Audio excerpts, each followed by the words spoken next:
Assalamualaikum student. Welcome to the course of Advanced Computer Architecture. आज हमारा lecture number 4 है। इसमें हम SRC और इसके इंस्ट्रक्शंस फॉर्मेट को डिस्कस करेंगे। SRC stand for simple risk computer machine है। ये एक सादा सी मशीन है जिसकी मदद से आप एक रियल कंप्यूटर मशीन को समझ सकते हैं। SRC में टोटल 32 जनरल पर्पस रजिस्टर हैं जो R0 से R31 तक हैं। हर रजिस्टर 32 बिट्स का है। इसके अलावा इसमें दो स्पेशल पर्पस रजिस्टर्स हैं जिनमें एक प्रोग्राम काउंटर PC और सेकेंड इंस्ट्रक्शन रजिस्टर IR है। प्रोग्राम काउंटर अगली एग्जीक्यूट होने वाली इंस्ट्रक्शन का एड्रेस रखता है, जबकि IR इंस्ट्रक्शन को डीकोड करके एग्जीक्यूट करता है। इसमें मेमोरी वर्ड साइज 32 बिट्स है और मेमोरी स्पेस साइज 2^32 बाइट्स है और मेमोरी ऑर्गेनाइजेशन 2^32 मल्टीप्लाई 8 बिट्स है, मतलब मेमोरी बाइट में लाइंड है। यहाँ बिग एंडियन बाइट स्टोरेज इस्तेमाल की गई है। अब आती है SRC में नोटेशंस हम कैसे यूज़ करते हैं। मिसाल के तौर पर R^3 है तो यहाँ R रजिस्टर है और 3 इसका कंटेंट है। इसी तरह अगर M^8 है तो यहाँ कैपिटल M मेमोरी है और 8 लोकेशन का कंटेंट है। इसके अलावा तमाम SRC की इंस्ट्रक्शंस 32 बिट्स की हैं, मतलब इंस्ट्रक्शन साइज एक वर्ड है।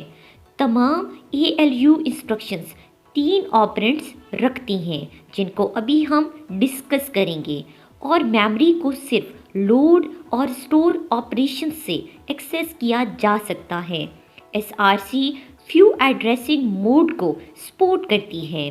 SRC 4 टाइप्स की इंस्ट्रक्शंस फॉर्मेट को सपोर्ट करती है, जिनमें टाइप A है जिसमें सिर्फ 2 इंस्ट्रक्शंस, एक NOP मतलब नो ऑपरेशन जिसका अप कोड 0 है। इसे पाइपलाइन के लिए इस्तेमाल करते हैं जिन्हें हम डिटेल में अपने 18 लेक्चर में डिस्कस करेंगे। सेकंड, ये स्टॉप ऑपरेशन जिसका अप कोड 31 है इस्तेमाल करती हैं। इन दोनों इंस्ट्रक्शंस के लिए ऑपरेंड की ज़रूरत नहीं होती। टाइप B इंस्ट्रक्शन फॉर्मेट में 3 टाइप्स की इंस्ट्रक्शंस हैं। Number 1 LDR instruction. LDR means load instructions जिसका अप कोड है 2। ये मेमोरी से रजिस्टर में कंटेंट को लोड करने के लिए इस्तेमाल होती है, जिसमें ये रिलेटिव एड्रेसिंग मोड इस्तेमाल करती है। मिसाल के तौर पर लोड इंस्ट्रक्शन R356 है। इसका मतलब है मेमोरी की लोकेशन PC + 56, मतलब हमारे पास जो P में C में एड्रेस है उसमें 56 को ऐड करो से कंटेंट को लो और R3 में उसे लोड कर दो। LAR इंस्ट्रक्शन जिसका अप कोड 6 है, इसका मतलब है loading a register with relative address. जैसे हमारे पास है, ठीक है, तो यहाँ पर क्या होगा कि ये जो PC है इसमें 56 ऐड करेगा और इस कंटेंट को खुद ही R3 में लोड करवाएगा। STR अप कोड है इसका 4। ये रजिस्टर से कंटेंट को मेमोरी में स्टोर करवाने के लिए इस्तेमाल होती है। तो ये इंस्ट्रक्शन है स्टोर R834। ये इंस्ट्रक्शन रजिस्टर R8 से कंटेंट को मेमोरी लोकेशन PC + 34 में स्टोर करवाएगी। टाइप C फॉर्मेट में 3 टाइप की लोड और स्टोर और 3 ALU इंस्ट्रक्शंस हैं। LD ऑपकोड = 1 ये कंटेंट को मेमोरी से रजिस्टर में लोड करवाती है। जैसे LD R356 है, ये डायरेक्ट एड्रेसिंग मोड है, मतलब 56 से जो एड्रेस है यहाँ से मेमोरी से कंटेंट को R3 में लोड करना है। इसी तरह अगर लिखा हो LD R356 और साथ में ब्रैकेट में R5 लिखा है तो इसका मतलब है कि ये जो इसका RB है ये 0 नहीं है। अब मेमोरी की लोकेशन 56 प्लस R5 को कंटेंट को R3 में लोड करना है। नेक्स्ट है LA जिसका अप कोड है 5। ये इंस्ट्रक्शंस एक इमीडिएट डेटा वैल्यू को रजिस्टर में लोड करवाती हैं। जैसे हमारे पास है LA R356 तो मतलब 56 को R3 में लोड करना है। और अगर हमारे पास इस तरह लिखा हो तो इसका मतलब है ये इंडेक्स एड्रेसिव मोड है, मतलब R5 प्लस 56 के कंटेंट को R3 में लोड करना है। नेक्स्ट यहाँ की स्टोर इंस्ट्रक्शंस हैं जिनमें SP इंस्ट्रक्शन है जिसका अप कोड है 3। ये रजिस्टर के कंटेंट को मेमोरी में स्टोर करवाती हैं। जैसे STR8 34 है, इसका मतलब है कंटेंट R8 को, मतलब जो रजिस्टर नंबर 8 है उसके कंटेंट को मेमोरी की लोकेशन 34 में स्टोर करें। ये डायरेक्ट एड्रेसिंग मोड है।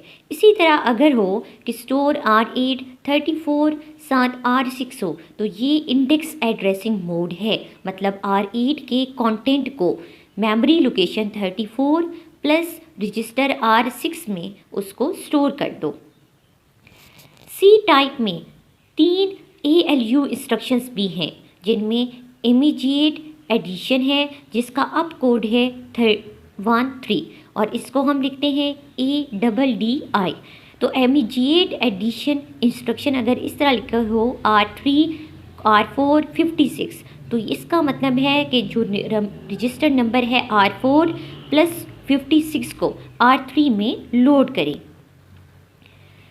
नेक्स्ट है AND-I, ठीक है, इसका मतलब है कि एंड इमीडिएट, तो इसका अप कोड है 21। ये लॉजिकल एंड ऑपरेशन के लिए यूज़ होती है।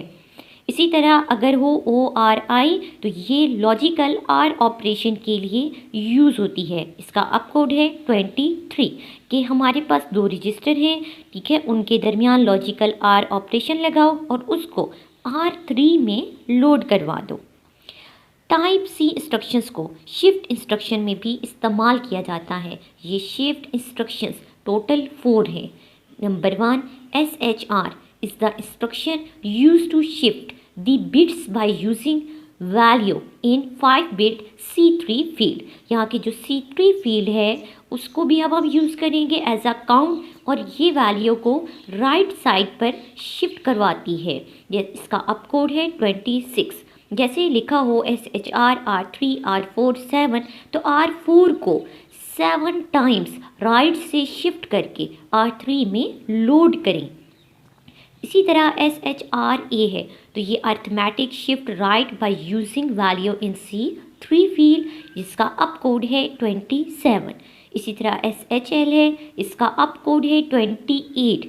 The SHL instruction is for shift left by using value in 5 bits C3 field के काउंट में हम यूज़ करेंगे वैल्यू को जो लेफ़्ट साइड पर शिफ्ट करेगी। इसी तरह SHC है, shift left circular by using value in C3 field, जिसका अप कोड है 29। टाइप D में 4 ALU इंस्ट्रक्शंस हैं। एक ऐड है तो ये ऐड करने के लिए यूज़ होती है। जैसे अगर ऐड R3 R5 R6 हो तो इसका मतलब ये है कि जो कंटेंट पड़ा है R6 में और R5 में उनको ऐड करो और उस रिज़ल्ट को R3 में स्टोर कर दो। सेम इसी तरह सब्ट्रैक्शन है, थर्ड पे एंड है, ये एंड ऑपरेशन के लिए है, और फिर नेक्स्ट पे आर है, ये लॉजिकल ऑपरेशन आर के लिए है। टाइप डी इंस्ट्रक्शंस में 4 रजिस्टर बेस्ड शिफ्ट इंस्ट्रक्शंस हैं, 2 लॉजिकल हैं और 2 ब्रांच इंस्ट्रक्शंस भी हैं। अब इनको हम एक मिसाल से समझते हैं। Write an SRC assembly language program to evaluate the expression। ये एक्सप्रेशन है student z is equal to 4 multiply a plus B minus 16 multiply c plus 58। अब इसको हम SRC असेंबली लैंग्वेज में कन्वर्ट करते हैं थ्रू हमारी इंस्ट्रक्शंस फॉर्मेट के मुताबिक जो अभी हमने सारी पढ़ी हैं। पहली बार SRC में कोई भी मल्टीपल इंस्ट्रक्शन नहीं है, तो उसके लिए हम यहाँ पर शिफ्ट इंस्ट्रक्शन को यूज़ करेंगे जो 2 की पावर में वैल्यू को लेगी। तो चलिए जी, सबसे पहले लोड इंस्ट्रक्शन हमने यूज़ की LDR1C। तो C एक मेमोरी लोकेशन का हमको तौर पर हम एक लेबल यूज़ कर रहे हैं जो R1 में हमने लोड करवाया है। नेक्स्ट है एडिशन इमीडिएट R3 R1 58। कहने का मतलब ये है कि R1 में C है तो C + 58 को R3 में हम लोड करवाएंगे। नेक्स्ट है शिफ्ट लेफ़्ट। तो ये यहाँ पर यूज़ हो रही है कि मल्टीपल इंस्ट्रक्शन नहीं है तो हम शिफ्ट यूज़ करेंगे R7 R3 4। तो 4 हमारे पास यहाँ पर 2 टाइम आएगा तो 4 4s आर 16 आ जाएगा। तो 4 टाइम हमारे पास जो R3 है, R3 क्या है हमारे पास C + 58, वो R7 में लोड हो जाएगा। इसके बाद LD हमने लोड इंस्ट्रक्शन यूज़ की R4A कि R4 में A को लोड करवा दो और A हमारे पास एज आ लेबल यूज़ हो रहा है। इसके बाद लोड R5B को R5 में लोड करवा दो। इसके बाद है ऐड R6 R4 R5 कि इसका मतलब है कि R4 और R5 में A और B है, इनको ऐड करो और R6 में उसको लोड कर दो। नेक्स्ट है SHL R8 R6 2। तो अब इसका मतलब है कि 2 टाइम्स जो R6 में वैल्यू पड़ी है, मतलब A + B है, उसको R8 में लोड कर दो। इसके बाद सब्ट्रैक्शन हमने यूज़ की। तो सब्ट्रैक्शन क्या है R9 में हमने वैल्यू को लोड करना है R8 R7 की। R8 क्या है, R8 आप देख सकते हैं वो है 4 × A + B और R7 क्या है हमारे पास 16 C + 58। तो इनको सब्ट्रैक्ट करो और उसका रिज़ल्ट R9 में स्टोर करवा दो। इसके बाद स्टोर है R9Z कि यहाँ का जो R9 का हमारे पास रिज़ल्ट है उसको मेमोरी लोकेशन Z में स्टोर करवा दो। तो इस तरह हम एक SRC असेंबली लैंग्वेज प्रोग्राम लिख सकते हैं। वो तभी स्टूडेंट हम लिख सकते हैं जब हमें इंस्ट्रक्शंस फॉर्मेट समझ आएंगे। होपफुली आपको समझ आया होगा। फिर भी आपकी कोई कन्फ्यूजन है तो आप कमेंट में बता सकते हैं।